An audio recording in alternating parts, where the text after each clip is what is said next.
US dollar के खिलाफ D dollarisation के मकसद से भारतीय सरकार ने कौन सा बड़ा कदम उठाया है वो डिस्कस करने से पहले मैं आपको देश के फॉरेन एक्सचेंज रिजर्व से रिलेटेड लेटेस्ट अपडेट दे देता हूं, क्योंकि पिछले कल रिजर्व बैंक ऑफ इंडिया ने फॉरेक्स रिजर्व्स का लेटेस्ट डेटा रिलीज कर दिया है। आरबीआई के डेटा के मुताबिक 21 अक्टूबर को खत्म हुए हफ्ते में भारत के फॉरेक्स रिजर्व्स में 3.85 बिलियन डॉलर्स की बहुत ही बड़ी गिरावट देखने को मिली है। टोटल फॉरेक्स रिजर्व्स पिछले हफ्ते तक 528 बिलियन डॉलर्स थे, लेकिन 3.85 बिलियन डॉलर्स की गिरावट के बाद ये 524 बिलियन डॉलर्स पर आ गए हैं। यानी भारत के फॉरेक्स रिजर्व्स का लेटेस्ट फिगर है 524 बिलियन डॉलर्स। आईएमएफ ने हाल ही में एक रिपोर्ट जारी की थी जिसमें बताया गया था कि साल 2022 से 23 फाइनेंशियल ईयर के पहले हाफ यानी 1 अप्रैल से लेकर 30 सितंबर तक कौन से देश के फॉरेक्स रिजर्व्स सबसे ज्यादा नीचे गिरे हैं। उस लिस्ट में टॉप 3 देश हैं चाइना, इंडिया और रशिया।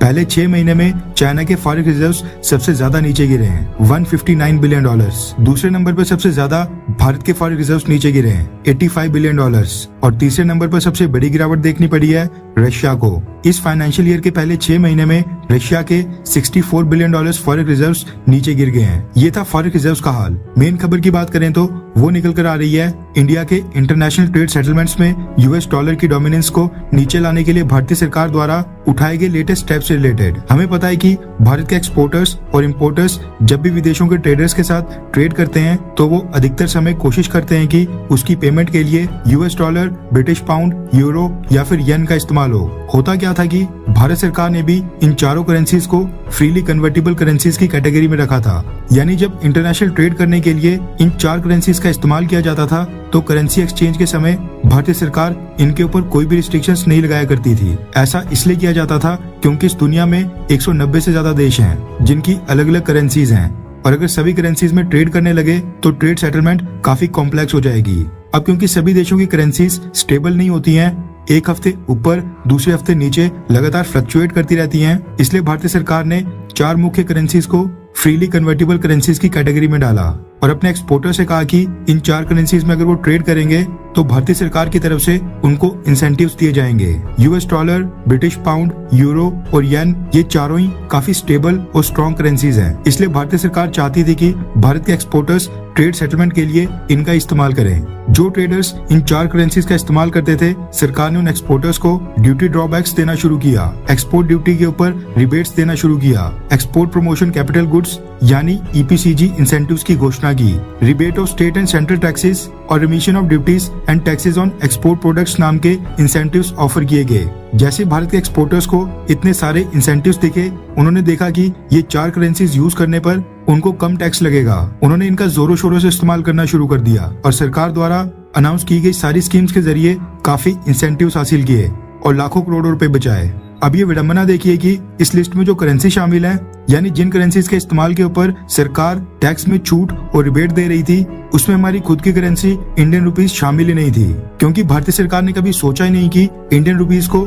एक ग्लोबल करेंसी के रूप में स्थापित किया जाए। ऐसे में इंडिया के ट्रेडर्स भी कभी कोशिश ही नहीं करते थे कि ट्रेड सेटलमेंट इंडियन रुपीज में हो, क्योंकि हर कोई ट्रेडर टैक्स बचाने और एक्सपोर्ट ड्यूटी में इंसेंटिव्स की फिराक में रहता है। लेकिन अब क्योंकि भारतीय सरकार डी डॉलराइजेशन के पीछे पड़ गई है तो ये लूप होल भी अब भर दिया गया है। रेफरेंस के लिए आपकी स्क्रीन के ऊपर लाइव मिनट के आर्टिकल का स्क्रीनशॉट है, जिसके मुताबिक भारतीय सरकार ने फैसला किया है कि एक्सपोर्ट एसओपीज को अब से इंडियन रुपीज में की जाने वाली ट्रेड सेटलमेंट तक एक्सटेंड किया जाएगा। रिपोर्ट्स के मुताबिक भारतीय सरकार ने फॉरेन ट्रेड पॉलिसी में चेंजेस किए हैं और अब फ्रीली कन्वर्टेबल करेंसीज की लिस्ट में शामिल 4 विदेशी करेंसीज की तरह इंडियन रुपीज में इंटरनेशनल ट्रेड सेटलमेंट करने पर भी भारतीय ट्रेडर्स को ड्यूटी रिबेट्स और अलग अलग इंसेंटिव्स दिए जाएंगे। यानी इंसेंटिव्स के लिए जो भी स्कीम बाकी 4 करेंसीज के लिए एप्लीकेबल थी, वो सारी अब से इंडियन रुपीज में ट्रेड करने पर भी लागू होंगी। रिपोर्ट्स के मुताबिक भारत के ट्रेडर्स इसकी मांग काफी लंबे समय से कर रहे थे, क्योंकि हमारे कई सारे ट्रेडर्स को रशिया, ईरान और साउथ एशिया में कई सारे देशों के साथ अमेरिका की रिस्ट्रिक्शंस के कारण इंडियन रुपीज में ट्रेड करना पड़ रहा है। ऐसे में उनको टैक्स रिबेट का फायदा नहीं मिल पा रहा था। Directorate general for foreign trade इस कदम की घोषणा जल्दी करने वाला है, क्योंकि सरकार ने इसका अप्रूवल दे दिया है। सरकार के इस कदम के बाद भारत के और भी कई सारे इंटरनेशनल ट्रेडर्स जो बाकी देशों के साथ ट्रेड सेटलमेंट में यूएस डॉलर या यूरो का इस्तेमाल करते हैं, वो अब इसकी जगह इंडियन रुपीज रुपीज में ट्रेड सेटलमेंट करने वाले हैं, क्योंकि उनको सेम टैक्स रिबेट अब इंडियन रुपीज में भी मिलेगी, जो प्रावधान पहले नहीं था। इसकी वजह से इंडियन रुपीज की डोमिनेंस और भी ज्यादा बढ़ेगी और डी डॉलराइजेशन करने में काफी मदद मिलेगी। हम यूएस डॉलर के ऊपर जितना कम निर्भर हो उतना ज्यादा ही अच्छा है। खैर, आपको क्या लगता है कि क्या डी डॉलराइजेशन एक सही कदम है, हाँ या फिर ना? नीचे कमेंट करके अपनी राय जरूर बताएं।